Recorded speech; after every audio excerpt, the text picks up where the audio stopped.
Hey everyone, John Henry here from Slingshot Futures Trading Group. Today we're going to be taking a look at our weekly futures, stocks, and Forex outlook for the week of 7/26. Now, as far as the week goes, coming in from kind of a weird week this past week, lots of big periods of huge volatility and then periods of absolutely nothing.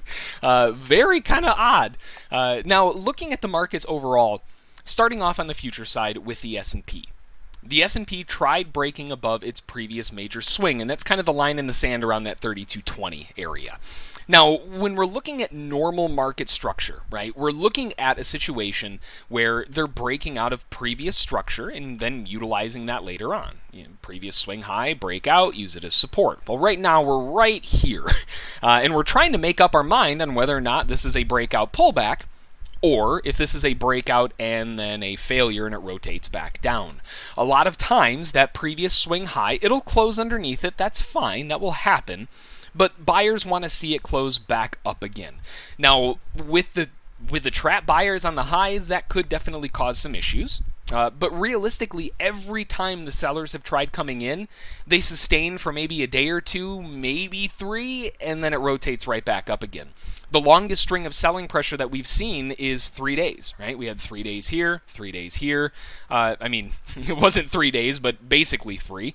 And then we had a 1 day pullback, 1 day pullback, 1 day pullback, 1 day pullback, 1 day pullback, and now we're on sequence 2. Chances are we're probably going to get a 3rd day of bearishness if the market wants to rinse and repeat.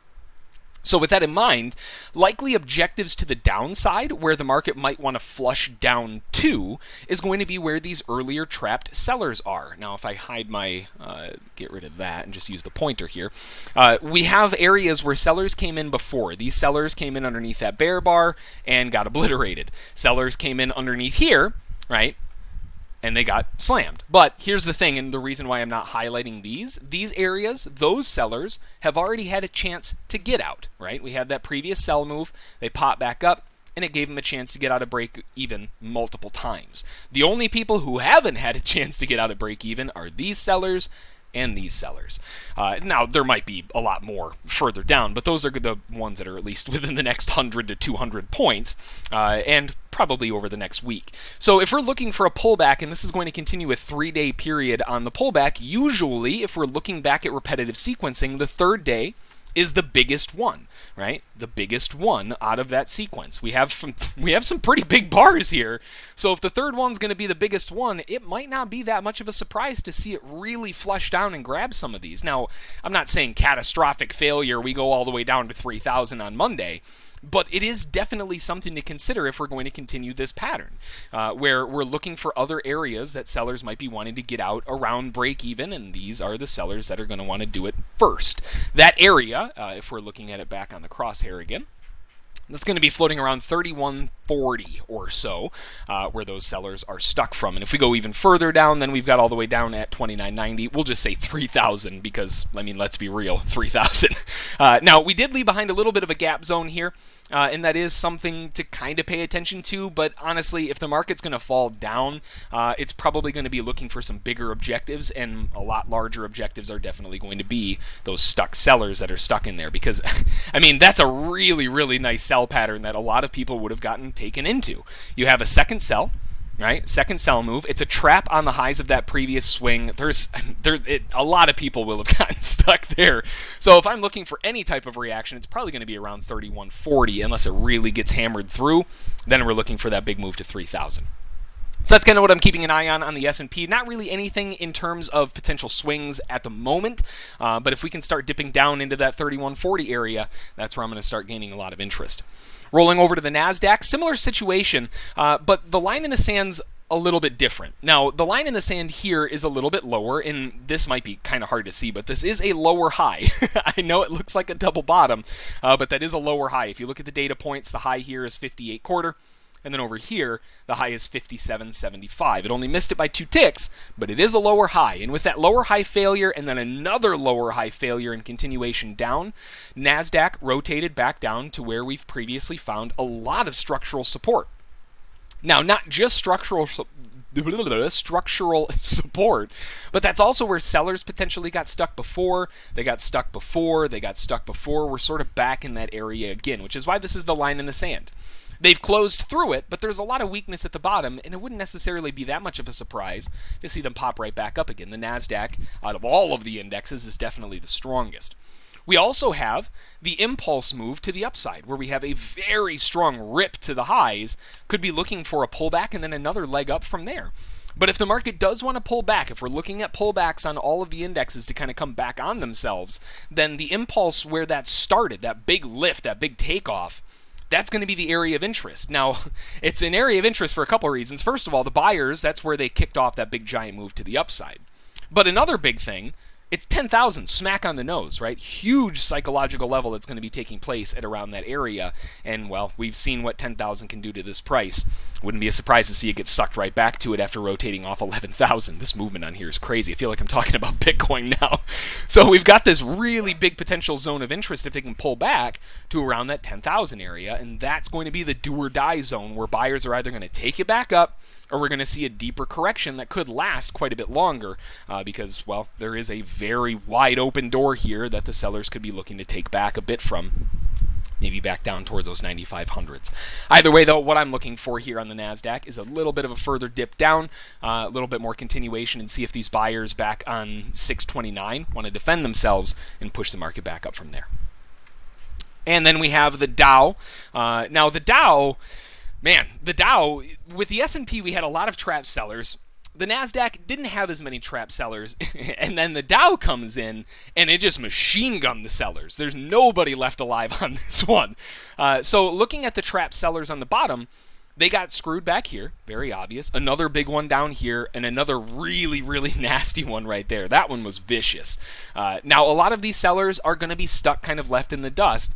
And they did have a gap higher like we saw in the S&P, but the Dow has filled that in. Now we have a lower high where they attempted to break out of that previous major swing. They couldn't make it up to the high closes. That's going to be the big area. Couldn't make it up that far. So when we broke out above, they tried, and then they rolled back over. So the reason the line in the sand is a little bit lower here is because I want to see an inside swing failure where they try to break out of the swing, they push back in, and then hold it from the inside as resistance. Again, we're kind of coming into this week with a little bit of bearish tonality, looking for more continuation. Don't hold on to that bearish tonality for too long, because realistically, we're looking at this more as a pullback and then cycle it back up. But there are a few things that will definitely help out the NASDAQ in this case. First off, if we are looking for a deeper pullback, psychological level, 25,000 is right there, right? Now, 25,000, 20,000, any of those big, easy numbers like that, those are going to be magnets, and there's a lot of trap sellers who are stuck down there along with it. It makes that 25,000 area a really, really juicy point of interest. If they can slide through it a little bit even to like 24,500, now we're talking some good pullback where buyers are going to be looking to buy the dip and see if they can get that rip back higher again. Same situation here, basically just looking for the market to kind of back flush, fill in some of these trapped traders from earlier, give them a chance to get out of break even, and then once they get out of break even, see if the market wants to rotate back up again. Now, going over to the stock side of things, on the stocks, we've got a few of them. Last week worked out really, really well, and now going into this week, we've got a couple of them.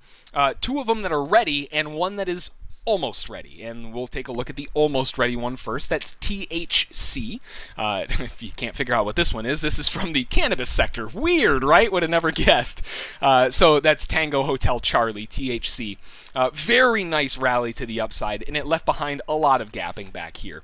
The thing that I like the most about this is the fact that they broke out higher after sellers tried getting a break down, right? Sellers tried getting a break down, twin reversal right back up, and then they just got placed straight in the juicer.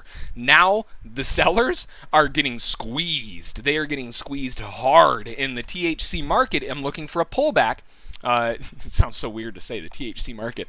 I'm looking for a pullback for them to fill in this gap zone right now. The low of that's around 22.90. The upper bounds of that is at 23.56. But realistically, what I would like to see is just, it doesn't have to even happen here. But I would like to see some form of a pullback, something strong that might even get more sellers trapped in, because realistically, the probability is much higher right now that the market continues to go higher even after this next pullback. So that's kind of what I'm waiting for. See if they want to pull back off of this $25 kind of big round number area, or I guess big round half number, whatever, and then pull back into that gap zone, maybe even a little bit further. Washout would be really, really nice, back to some of this previous structure. Either way, THC definitely on the radar, just waiting to see if they want to dip a little bit to buy into. The next one, FFIV, that's Foxtrot, Foxtrot, India, Victor. Big one. Another one very similar to THC where we kind of have that Band-Aid rip, right? We've got the sellers trapped at the bottom and it just rips it off and the market goes flying higher. The difference is this one's actually setting up to be potentially very interesting for longs. Looking at buyers coming in from 152.35 to create that initial buy zone, but then a secondary buy zone because we do have a lot of structure and a lot of gaps that kind of remain open here.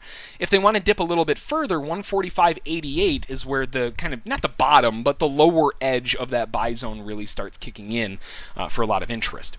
Looking for upside objectives on FFIV up towards 156.24, but with bigger objectives through that 160 up to 162.02.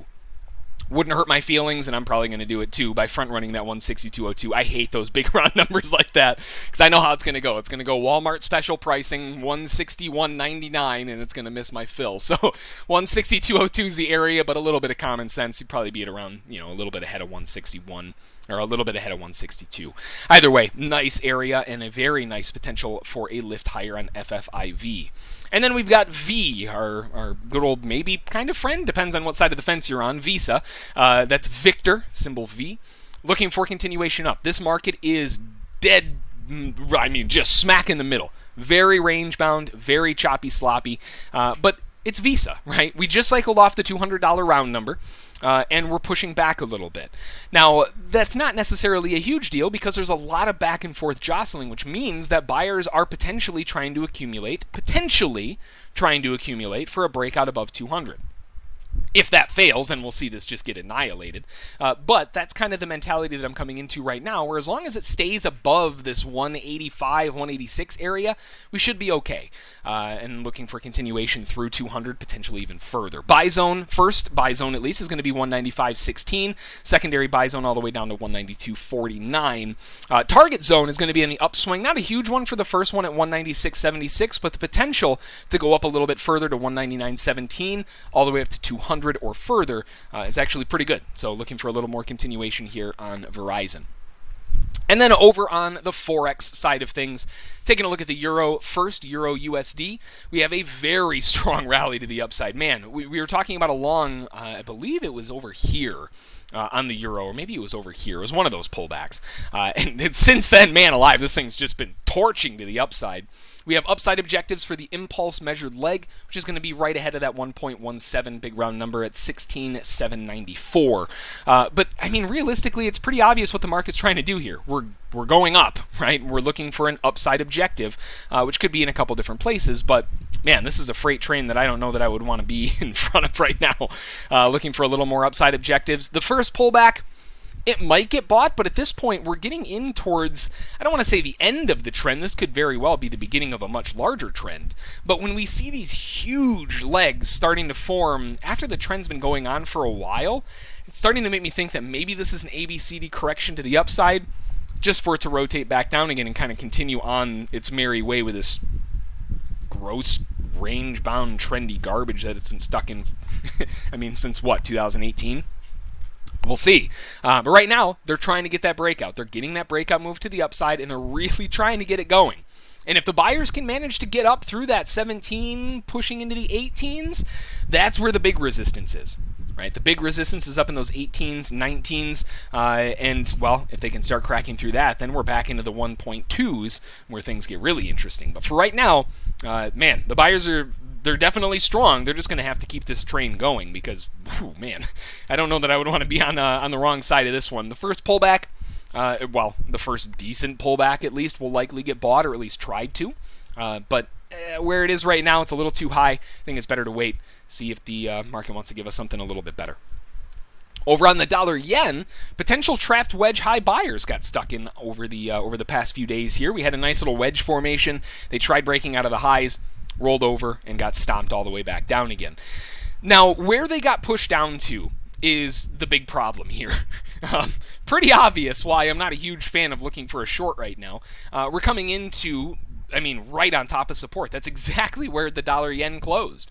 So looking for a short off of this seems like it would, it'd be borderline suicidal. That's a terrible thing to do for your trade account, is trying to short way down here. Now, it might work, and they might slam all the way through, and maybe they come back down to grab some of those trap sellers down in the 104s. But realistically, it makes a lot more sense to look for a breakout pullback type formation with this wedge, where if they are going to continue lower and the sellers do have enough strength, looking for a breakout, pullback, and then see some form of failure, and then rotate back down and see if the market wants to chase that move back down and get some of those sellers out at 104 before it breaks out. Kind of stuck though. Need a little bit more information on the dollar yen before we have any potential areas of interest, but it's definitely getting close.